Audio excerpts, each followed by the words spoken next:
So we got a situation, and this is one of those disappearance cases.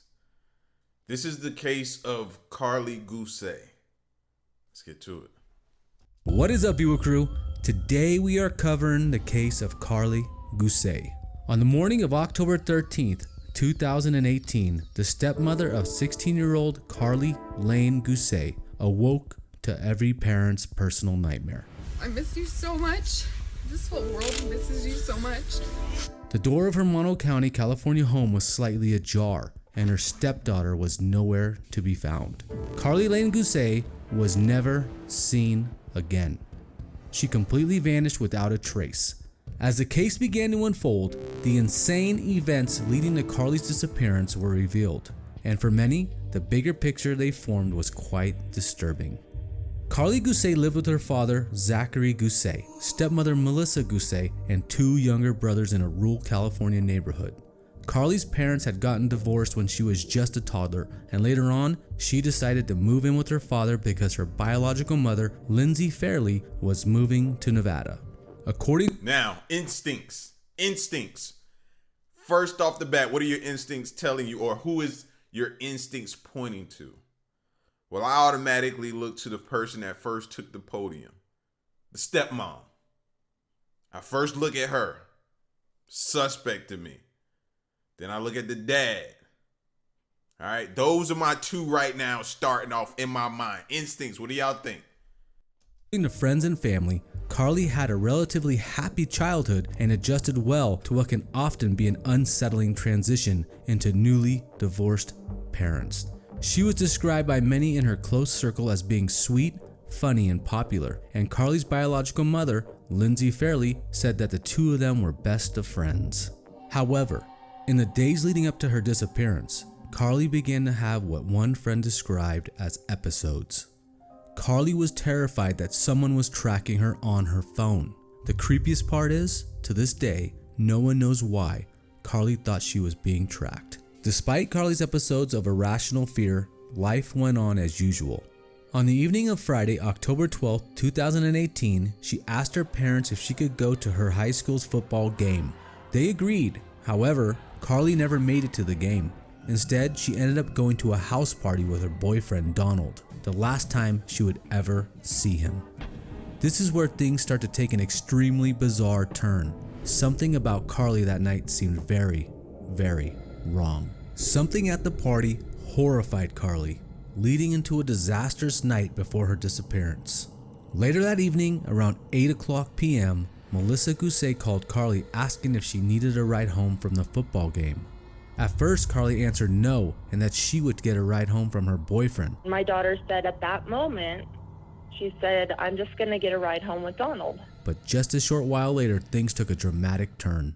As everyone else was having a fine time at the party, Karlie began to panic. She became frantic and impossible to console. Donald stated, quote, "She got scared of the music. She got scared of me," unquote. Something terrified Karlie so much that night, she no longer cared about pretending she was at her high school's football game. Karlie called her stepmother less than an hour later and asked if she would come pick her up from the trailer park, saying, quote, "Never mind, hurry up, I changed my mind, come get me. I'm booking it down Dixon Lane, hurry, hurry, hurry, I'm scared." Karlie called to Melissa. Okay, all right. Throw out that first assessment I had. I'm completely lost as to what could have possibly happened to Karlie. Why was she freaking out? First, it started off as somebody tracking her. Now she gets to this day and just starts completely losing it. At one point, I was like, well, maybe did somebody put something in her drink or something? But why is it causing her to spaz like this? And said, "Never mind, hurry up, I changed my mind, come get me. I'm booking it down Dixon Lane, hurry, hurry, I'm scared." Melissa immediately agreed, and Karlie came clean about having gone to a party instead of a football game. On her way to get Karlie, Melissa Guse recalled that her stepdaughter did not want to get off the phone and that she was extremely adamant about wanting to be picked up immediately. But when Melissa arrived at the trailer park that night, Karlie was nowhere to be seen. She continued driving around searching for Karlie. That's when she spotted a faint light coming straight for her. Guided by the light of her cell phone, Karlie was frantically making a beeline for Melissa's car in the pitch darkness. In a state of complete hysteria, Karlie jumped into the back seat. According to Melissa, quote, she was really pale, looked like a ghost, her pupils were really dilated, unquote. Even though Karlie was now safe in the car and far away from whatever had sent her into a state of alarm, she was still panicking.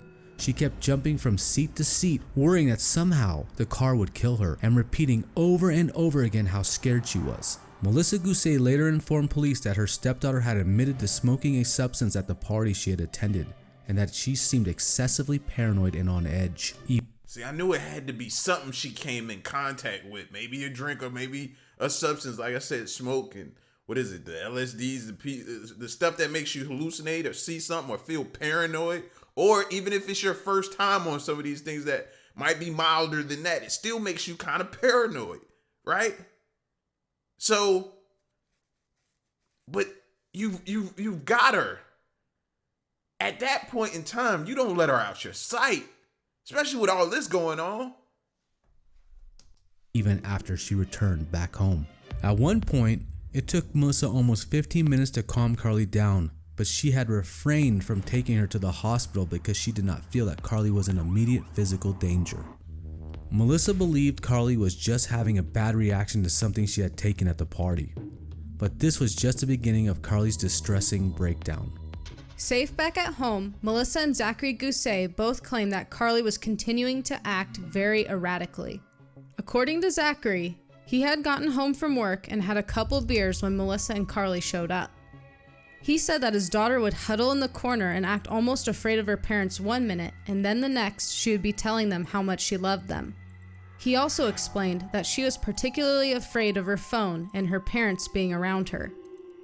Melissa and Zachary kept asking Karlie what was wrong, but she kept telling them she didn't know. She begged Melissa to spend the night with her, wanting to paint her toenails, color, and read the Bible. In between her odd requests, Karlie's mental state was a complete roller coaster, up and down every few minutes. She would regain her senses one moment to fall back into a state of complete and utter paranoia.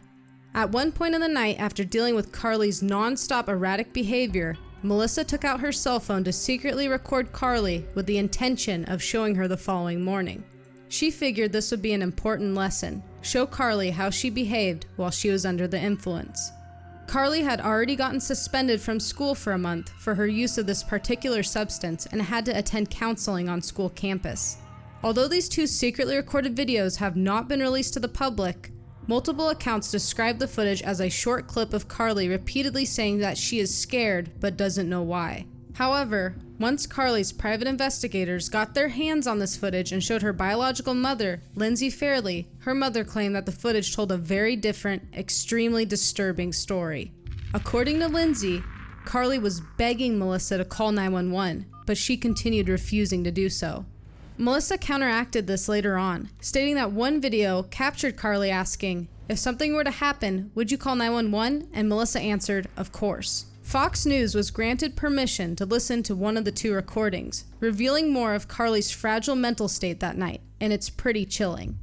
According to Fox, Karlie's shaking voice conveyed deep angst, saying she didn't want to sleep in case she was killed, and asking Melissa to call 911 if needed. The teary teen apologized and allegedly continued in something of a panic mode, littered with I love yous and hi, talking to her stepmom, who appeared to have been calmly talking her down until after 3 a.m. Where's the dad? First and foremost, where are you at? I don't hear enough of you in this whole situation. I just keep hearing stepmom, stepmom, stepmom. Where's the dad?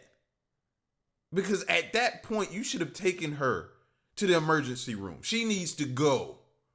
She needs to go. System needs to be flushed, maybe get an IV. Something. Clearly, she's not right, which means she can't make the decision for herself, which means an adult needs to step up and do that. What are we doing here? See, this is why people be apprehensive about step parents. Nobody's going to treat your child or love your child the way you do. Want the best for them, and in situations like this, make the right decision for them. According to Doug Carey from the Las Vegas Review-Journal, who also listened to the audio, At one point in the 8-minute audio, Karlie says, "I really messed up today." And Melissa tries to soothe her by saying, "We all do things in life that we regret, substances especially." After Melissa urges Karlie to get some sleep, the troubled girl responds, "No, I don't want to go to sleep. You're gonna kill me." Melissa tries to reason with her. "Why would I kill you? That's preposterous." "I'm just thinking all this demonic stuff," Karlie sobs. "I can't help it." Shortly after the video was filmed, Melissa prompted Karlie to eat a little something before going to sleep and tried to give her a salad and energy bar before helping her to bed. Karlie would not take anything. She spat the salad out in disgust, saying it was the devil's lettuce. According to a Facebook comment allegedly written by Melissa, Karlie had also been writing on a piece of paper that night for a few hours. Whatever she wrote remains a complete mystery. What could Karlie possibly have been writing for hours? While trying to calm Karlie down, Melissa was texting Karlie's boyfriend, Donald, who was deeply worried about her. This next text caught the attention of many internet sleuths who found it rather suspicious. In a text to Donald at 1:27 a.m., Melissa asked him to please pray. Karlie's behavior only continued to escalate as the night wore on. According to one video from a collection of Facebook live streams Melissa made, Karlie was so paranoid that she would not let her stepmother out of her sight and was determined to stay by her side the entire night.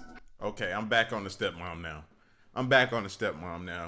First of all, you got the boyfriend's number on your phone. That's not too odd, but it's odd in this situation, especially with her being so out of it, in and out of it rather, and being all paranoid and everything like that. But amongst that paranoia, you know some of that is truth, right? It's got to be truth. It's coming from some type of a genuine place. And she's accusing you of different things. And then you just text the boyfriend and you don't say, "Hey, this is Karlie's stepmom. And I'm texting you."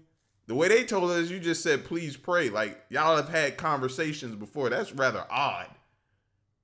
Really odd. My moms didn't never have any girl I was talking to number. My pops didn't have their number. I don't know. Still just being skeptical. And then she was like, "Can we go to bed?" And I was like, "Yeah." And she's like, "Well, can you come sleep with me?" She even asked Melissa if she would sleep with her for security. And I was like, "Yeah, sure, why not? Whatever. I'll lay with you and watch a movie." That's when the unthinkable happened. Now, this is where Melissa's story starts to get a bit fuzzy, raising a lot of suspicion on the internet. At first, Melissa Guse reported that she had put Karlie to bed and spent the night in her own room. When she then went to check on Karlie and her brothers around 5:45 a.m., she found everyone present and nothing was out of the ordinary, until she checked again around 7:45 a.m. and Karlie was missing. Karlie Lane Guse is missing still. She's been missing since.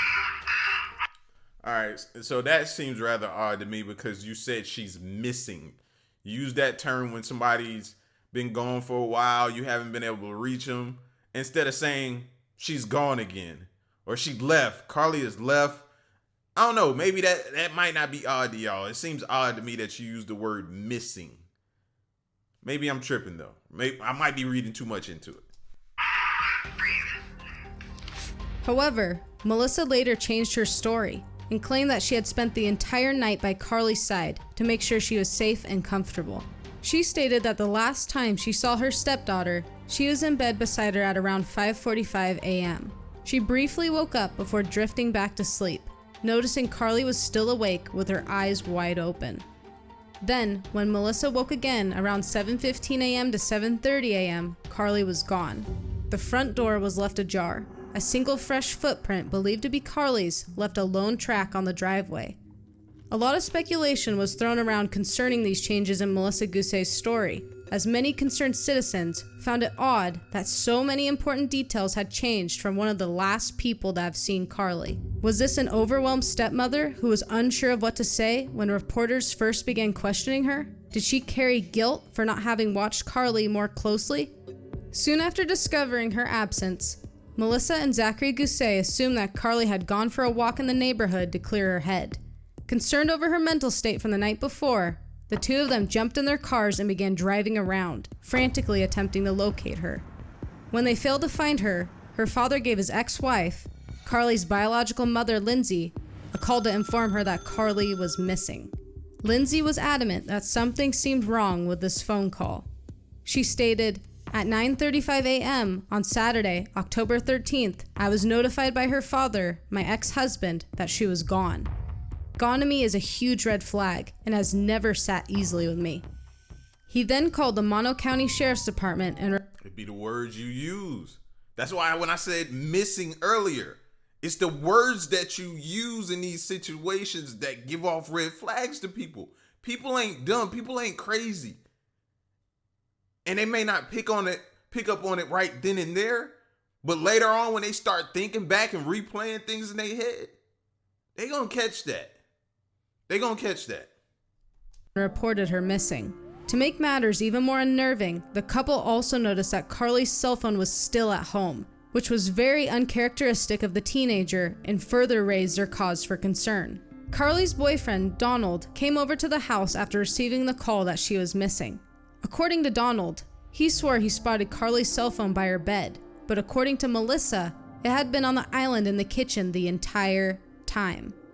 Once the police began their investigation of Karlie's disappearance, they uncovered 3 separate witnesses who claimed to have seen someone matching her description walking throughout her neighborhood early on the morning of her disappearance. According to Mono County sheriffs, the witnesses are very credible and they have no reason to doubt them. They are very credible witnesses. We have no reason to doubt them.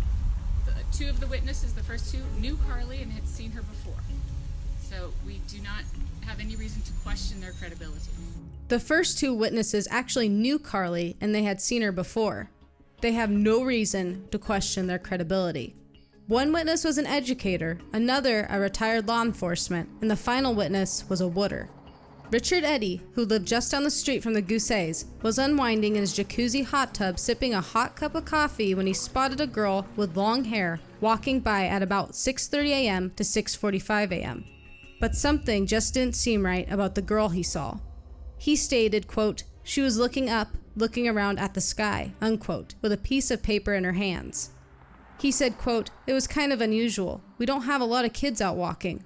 Another witness, Kenneth Dutton, who lived just down the street and around the corner from the Guses, claims he saw Karlie walking by that morning as well, also holding a piece of paper in her hands.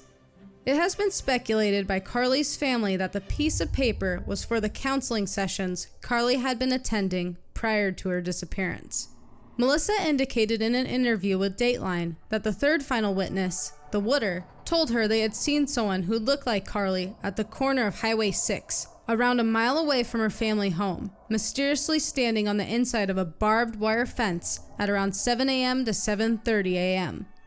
Melissa... This don't make no sense, man. What was she... Like, that stuff should have already started working its way out of her system by then, right? What stays in your system, you know what I mean, that long? And that's a legitimate question. I ain't never been on all this stuff. You know? Weed is about the most I've done. What else could she have done that stayed in her system to have her walking around possibly with pen and paper looking at the sky and writing?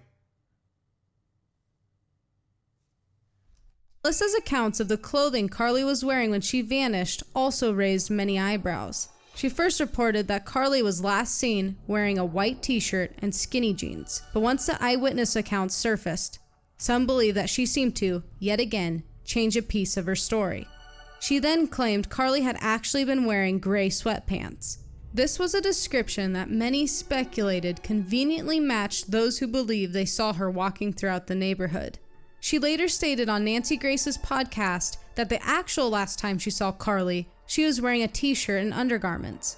She didn't know if gray sweatpants or skinny jeans were missing from Karlie's wardrobe, explaining that she had too many clothes to tell. Despite the reported sightings and massive search efforts to find Karlie using scent dogs and helicopters, the wandering 16-year-old girl is still missing almost a year and a half later. Over time, news of this case went viral. Thousands of people nationwide joined Facebook groups such as Bring Karlie Home and Justice for Karlie Guse in hopes of finding some piece of information that would be the turning point in her disappearance. But in October of 2019, a detective at the Mono County Sheriff's Department stated, "We are no closer to finding Karlie." Meanwhile, the groups dedicated to bringing Karlie home descended into drama, viciously turning on each other. People have primarily joined two different sides with two very different stories theorizing what happened to Karlie Guse. These two camps have been embroiled in a deeply personal battle with accusations of doxing and harassment flying from both sides. Both sides also cite sources and information surrounding Karlie's disappearance that we can't independently verify. We're going to go over it all now so you could decide.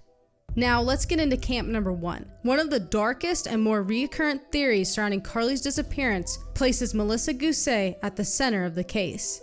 This is also the group that Karlie's biological mother, Lindsay, is firmly sided on.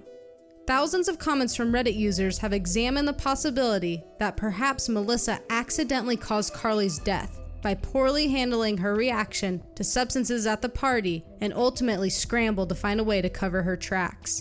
The evidence they used is... Yeah, but is she that good? Y'all think she would be that good?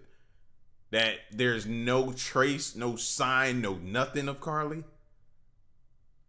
I think I might be in that camp too. But at the same time, like she's disappeared off the face of the earth. So she would have had to do something, leave without the dad knowing, unless he's in on it, or maybe the boyfriend. Somebody had to assist. Somebody had to assist.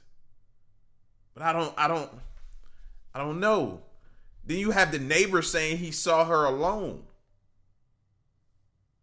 You know what I mean? That's what makes me say, okay, well, maybe she called the boyfriend and told him to meet her somewhere down the road. You know how people do. Meet me down the road, I'll walk to you. Turn the lights off. And then they pull off. Support this theory is heavily rooted in the fact that Melissa changed multiple aspects of the story she gave. There's no need for negativity. A lot of people are bashing, and I don't care, whatever. You're that kind of person. You don't know me. You don't know what I'm going through. You don't know what we're going through. Now, this next detail sent red flags up in the minds of many. There were claims Melissa suspiciously had detail work done on her car immediately following her stepdaughter's disappearance, leading into even more theories. I drove my Corolla out in the boonies over boulders. Since Melissa and Zachary first searched for Karlie in their own vehicles, could Melissa have accidentally hit and fatally injured her stepdaughter and covered it up? Additional comments around this theory zero in on the stepmother's somewhat shifty behavior during her Facebook Live videos. Those skeptical of Melissa describe her eyes constantly darting around screen as she films herself, giving often changing information to her followers about her stepdaughter's disappearance. They claim Melissa has rarely questioned where Karlie might have ended up, and has never made any video begging someone to come forward or speaking directly to the teen to come home herself. Skeptics asked, does this mean she knows this outcome would be impossible, or is she simply attempting to manage her grief? In fact, as it turns out, Melissa and Zachary did speak directly to Karlie at Mono County Sheriff's press conference on October 11th, 2019. Hi, Karlie. Hi, Carvar. I hope you're watching this. I miss you so much. In addition, Lindsay, Karlie's biological mother, claimed she heard the audio captured the night before Karlie vanished. According to Lindsay, at the end of the audio, there was some sort of scuffle. Alarmed, Lindsay asked what happened at the end, and Melissa allegedly just walked away. Lindsay also wrote an accusatory post on Facebook in which she described Zach saying, "At least you have an alibi, Lindsay. You're in Nevada." A quick browser on Facebook pulls up a couple of people who have gotten so invested in this theory to the point that it seems almost a bit creepy. One Facebook user posted that they heard from multiple people that Melissa and Zachary had pulled Karlie's two younger brothers from school, with someone chiming in, "Has anyone talked to any of the teachers?" Now let's get into the second camp. Believing Melissa's changing stories aren't as big of a deal as some claim, camp number 2 points to a few different theories. They also cite disturbing alleged clues leading up to Karlie's disappearance that haven't been mentioned anywhere else. According to some posts, Karlie called a certain hotline that we can't say because of YouTube TOS, but it's for people who feel like taking their own life, just weeks before vanishing and had a tumultuous relationship with her boyfriend, Donald. She also had a counselor at the local medical center. According to the Charlie Project, Karlie's final text to her boyfriend at 10:15 p.m. claimed that the substance she smoked had been laced. Perhaps Karlie was still experiencing intense paranoia and erratic behavior from the night before. Maybe she simply wandered off into the desert surrounding her rural neighborhood and fell victim to the harsh environment. Did Karlie take a different substance that night, explaining her huge dilated pupils? It turns out, not long before she disappeared, she had asked her biological mother about a psychedelic substance. Some also point to what they believe is Donald's unusual behavior the night of Karlie's panic, citing his alleged comment in a Facebook group. Now this is where things get really, really weird. Donald allegedly wrote, "No, me and Karlie were walking almost to my house and she got so damn scared it was scaring me. So I looked her in the eyes and said, 'Karlie baby, you are safe with me.' And then she got this horrified look on her face and started screaming my name. So I wrapped my arms around her to hold her and she bit my side and was pushing away. So I let go and she told me not to follow her and to go home. So I stayed in the middle of the street for like 20. I wanted to chase after my..." That would make sense for the paranoia. That would definitely make sense for the paranoia. But like I said, two of the people that I had suspicions of are the main two that both of these camps are accusing. So for me to randomly come to that point and them already with them doing so much research, I think they're on to something with those two. My baby, but it was pitch black and I didn't want to scare her anymore. To this day, I wish I had chased after her. I wish we had made it to my house. I wish none of this happened. And if that wasn't strange enough, Donald also stated on Facebook about 10 days after Karlie vanished that there was no party the night before she disappeared. According to Donald's Facebook posts, he said, quote, "No party. Karlie got picked up on the way to my house." He also said, quote, "Me nor Karlie have been to any parties, and no, I wasn't at any party the next damn night." This completely conflicts with many news articles, including NBC News, which states, according to her mother Lindsay, Karlie's boyfriend, Donald, would later say that, after hanging out with friends for a while, Karlie started not to feel well and wanted to leave the party. In a private conversation that was shared on Facebook, Donald allegedly stated the following as well. "Me and Karlie did smoke. It was at my friend's house. At like 7 p.m., not a party. She got very scared, so we started walking back to my house. Karlie got scared and ran from me and called Melissa. That was the last time I saw her. She got scared of me and started screaming my name and then pushed me away and told me not to come near her and stay away. And that is when she called Melissa and started running. I tried to hold her." Man, they drugged that poor girl something serious, fam. That is so sad that you could tell that thing really, really affected her. Whatever she smoked and whatever that was laced with did a number on her.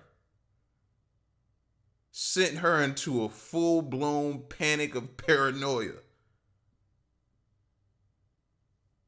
Y'all gotta be careful out here, man. Continue to stress that to your kids. At these parties, puff passing and receiving something that's laced with something. And you've heard the stories about people taking something for the first time and never being the same after that. Never. They never recovered. And calm her down. Now let's cover some more theories. Another possibility for the whereabouts of Karlie Guse point to the many travelers that frequent the highway she was potentially seen walking near. Commenters on many of the Facebook pages dedicated to Karlie's return have shared local knowledge of the fact that truck drivers frequent this highway for early morning routes. They speculate that she could have possibly been picked up by someone who had evil intentions of kidnapping young girls. Police were able to uncover what they believe to be Karlie's footprints along the highway, but no viable path could be followed from what was found. If Karlie had been suffering a continued bad experience from substance usage from the party the night before, she could have very easily fallen victim to someone passing by while still being in a confused mental state, only standing 5 feet 7 inches and weighing just 115 pounds. Although search parties have scoured the area surrounding her home and the highway to no avail, maybe she slipped and fell in a ravine and was unable to find her way back home. Regardless of how she happened to disappear from her bed a year and a half ago, the nation will continue to wait and watch in hopes of some clue manifesting to lead to Karlie Guse's whereabouts. If you enjoyed this video, be sure to hit the like button. And prayers for the family. I know this is rough. Still no closure. Still no closure. Listen, man, y'all stay safe out there. I'm gone.